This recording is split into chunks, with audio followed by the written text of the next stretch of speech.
Llegamos ahora a un tema muy importante también que habla acerca de las finanzas. ¿Estará Dios interesado en el dinero? Es decir, en que conozcamos el manejo que en su voluntad debemos hacer de Él, del dinero y de los bienes materiales. Por eso este tema se llama el plan financiero de Dios, ya que el tema del dinero realmente está relacionado con Dios y con su palabra.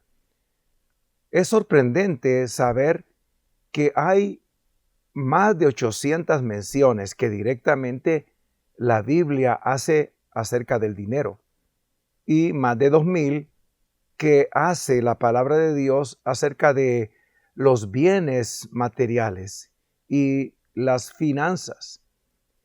Entonces Dios puede tener una propuesta sobre cómo suplir todo aquello que nosotros necesitamos económicamente, porque el tema del dinero es un tema que está presente en la palabra y por consiguiente debemos conocer cuál es la voluntad de Dios al respecto. Número 1, el tema del dinero se menciona en la Biblia, como decía, más de lo que normalmente imaginamos.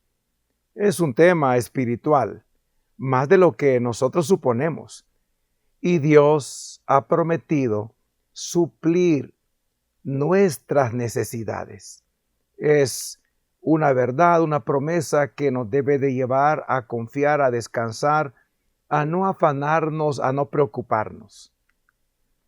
Él ha elaborado un plan financiero al que nos invita a participar, con la promesa de que nuestras necesidades básicas serán cubiertas. Él las suplirá. Dentro de ese plan de Dios que necesitamos conocer muy bien, Él nos pide 3 cosas. ¿Cuáles son esas 3 cosas que Dios quiere que conozcamos y que llevemos a la práctica en nuestra vida? Número 1, Él habla de los diezmos, nuestros diezmos. El diezmo es el 10% de nuestros ingresos. Y en el libro del profeta Malaquías, en el capítulo número 3, el versículo 10, es un llamado que Dios hace a través del profeta a dar los diezmos, a devolverle a Dios, porque no es que Dios está pidiéndonos algo que nos pertenezca, más bien nos está enseñando a reconocer su bondad, sus cuidados, su provisión, devolviéndole. Eso es diezmar, devolverle a Dios tan solo un 10% de todo aquello que Él nos ha permitido ganar.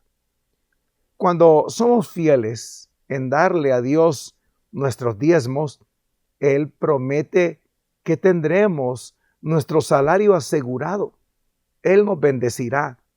Él nos librará de situaciones difíciles porque estamos honrándole a Él.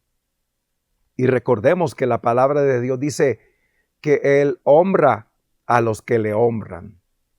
Entonces, no es verdad que Dios prometa hacernos ricos, pero sí promete que no nos faltará todo aquello que necesitemos. Esto es importante porque a veces se tiene la idea por enseñanzas que las personas escuchan que al darle a Dios, Él nos dará mucho y mucho al punto de prosperarnos económicamente. Pero esa no es la promesa de Dios. La promesa de Dios es prosperarnos de tal manera que no nos falte lo que realmente necesitamos. En segundo lugar, dentro de este plan financiero que Dios nos enseña, Él pide de nosotros que le demos ofrendas. ¿Qué es una ofrenda? Es algo que entregamos a Dios en señal de agradecimiento por sus múltiples bendiciones, porque Él nos bendice siempre sin medida. A veces no reconocemos esas bendiciones porque estamos más pendientes de lo que no tenemos, de lo que no hemos recibido y no de aquello que ya Dios nos suplió, con lo cual nos ha bendecido. Con respecto a las ofrendas, no existe una cantidad fija para dar. Se da de acuerdo a la generosidad de cada persona. Por ejemplo, en Mateo capítulo 19, los versículos del 27 al 29 nos enseñan acerca de la manera de dar. Quizá insignificantemente, pero aquello insignificante es muy valioso para Dios y es en lo que Él se fija. La promesa de Dios para quien ofrenda es devolverle multiplicado lo que entrega. Obviamente, no se debe dar movidos por ese interés de recibir más, sino por amor a la obra de Dios, ya que ofrendando estamos apoyando el avance del reino de Dios, las acciones y proyectos que una congregación, que una iglesia tiene.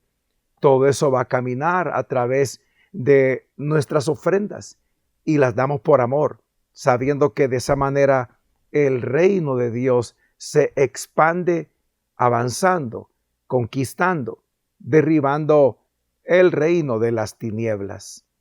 En tercer lugar, este plan financiero que Dios nos propone pide de nosotros limosnas.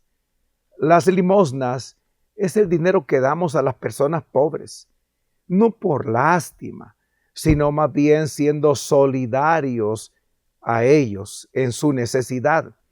Una necesidad en la que no van a permanecer, porque Dios les redimirá a través de nuestro apoyo. El cristiano debe compartir lo que tiene y ayudar a los necesitados que tenemos alrededor.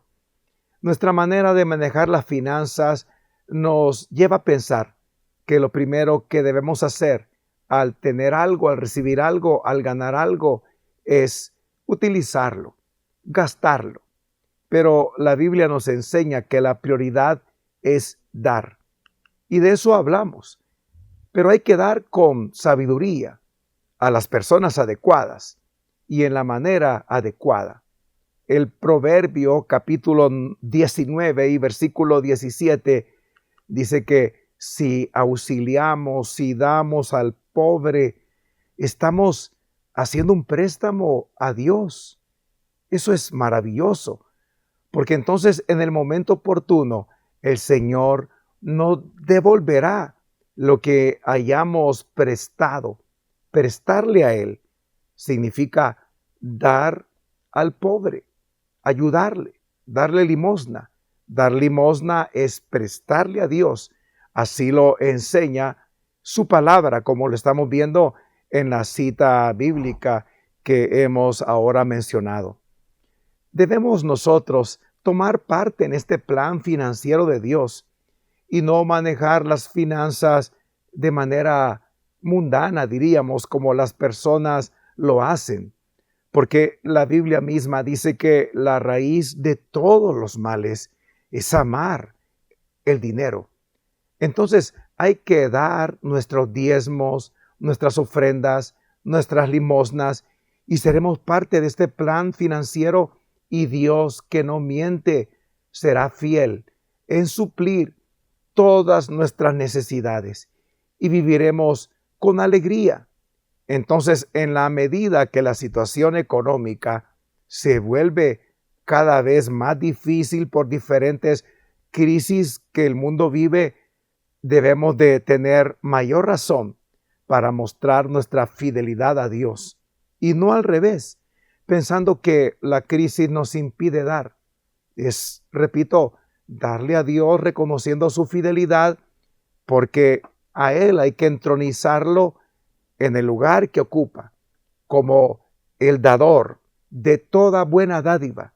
Y su palabra declara que el oro y la plata le pertenecen a Él.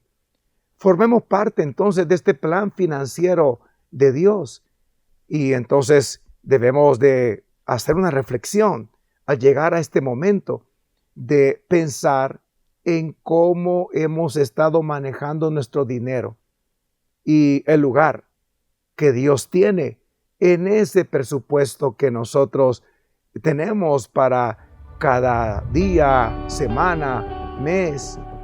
¿Dónde está Dios en todo eso? ¿Qué lugar ocupa? Manejemos nuestro dinero de tal manera que también con Él le podamos honrar, y Él ha prometido bendecirnos, cubriendo, supliendo todo aquello que necesitamos. Probemos a Dios y Él nos bendecirá.